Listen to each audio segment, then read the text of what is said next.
Get ready with me while I tell you how I went into labor. So I kind of have to rush because I'm meeting family for brunch at like noon and it's currently 10:39. This is the foundation that I use. It's the only one I can find in my skin color, my skin tone, you know? Okay, but I had my son on a Monday. So it was that Friday before the Monday. I was at work and having really bad contractions.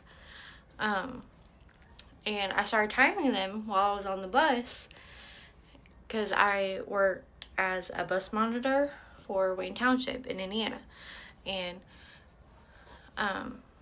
so I was on the bus and then I started having really bad contractions. And I knew that they were contractions because it felt so much worse than when I had Braxton Hicks. So when I got back to base around like 9:30, which was transportation, is what we called it, I told my husband, I was like, hey, like I'm having really bad contractions and they're close up, like close together. And at first he was wanting me to stay at work because he thought it was going to be nothing because we have gone previously to the hospital because I thought like I was going into labor and he didn't want to go and they just sent us back home, you know?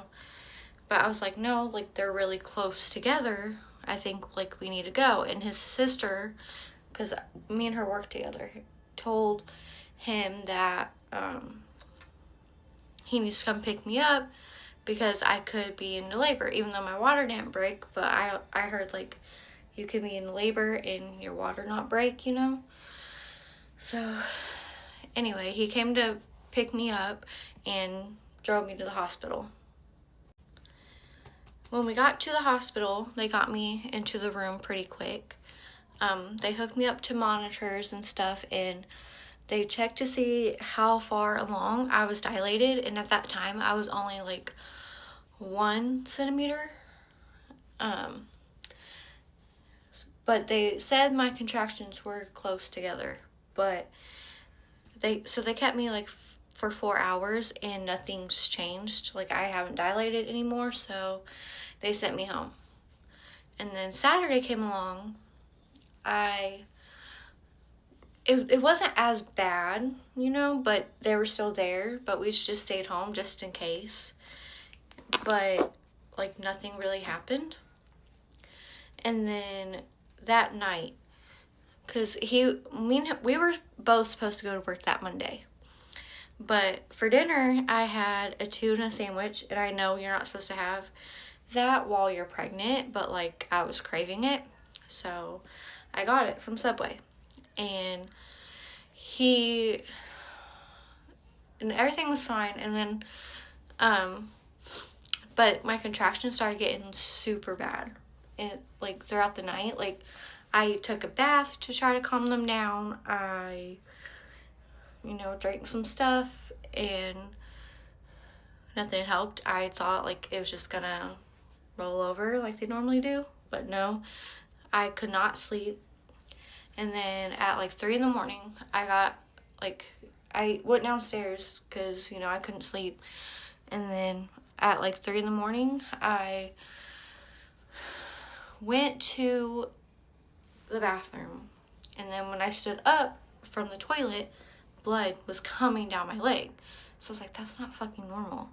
So I came and woke my husband up. Now this is like the palette that I use for my makeup and stuff, but I came and woke my husband up, and I was like, babe, we need to go to the hospital. Like, I think I'm in labor or something's wrong with baby because blood's coming down my leg. And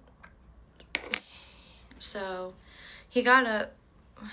He took me to the hospital at 3:30, and they got me back into the room because like I literally tried everything and nothing was helping the contractions, so I could not sleep at all.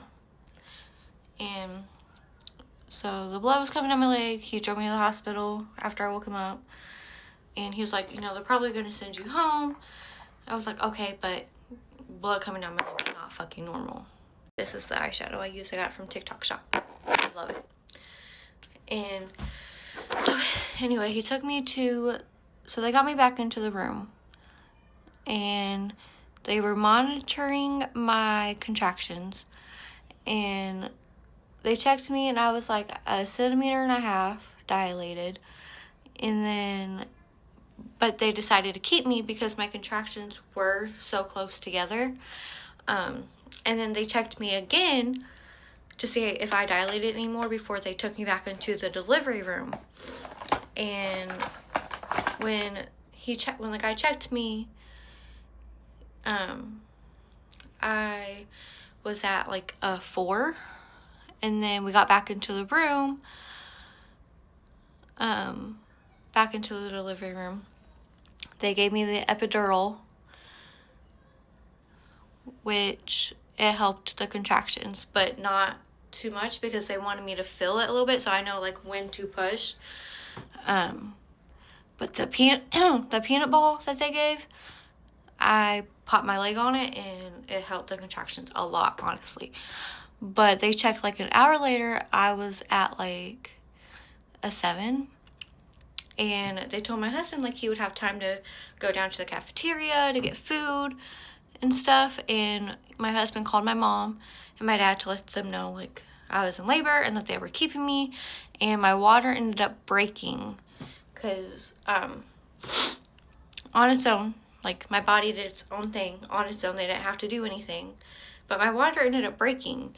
And, you know, I was numb because of the epidural. So, like, I was like, am I peeing myself? Because they haven't put the catheter in yet.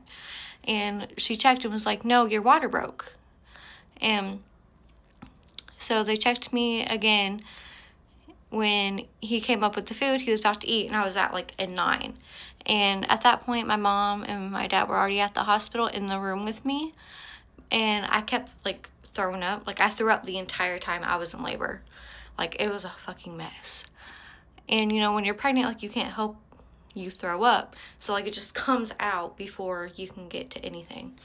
But I was at, like, a 9. And then, like, 30 minutes later, I was at a 10. So, like, it was pretty quick. Within, like, 4 hours, I think. But they had me push when I got to 10 centimeters. And my husband was like, okay, it looks like I'm not eating today. Because as soon as he went to get food, I was already at 10. But, so they had me start pushing, and I was pushing for, like, 1.5 hours. And he wasn't budging, and so they decided to do an emergency C-section, because after 1.5 hours, he still wasn't, like, he wasn't coming out. So they decided to do an emergency C-section. They got me back there and everything. Oh, and when I was throwing up, my dad walked out of the living room. He was like, no, I can't. But that part was funny, so I had to tell you that. But anyway, so they decided to do an emergency C-section. And they got my husband back there after they prepped me and everything. But my mom and my dad were not allowed to go back there. So after they did the C-section, my son was born at 2:31 on August 5th, 2024. But he, like, swallowed everything that was, like, inside when he came out. So he, they had to rush him to the NICU. They brought him over.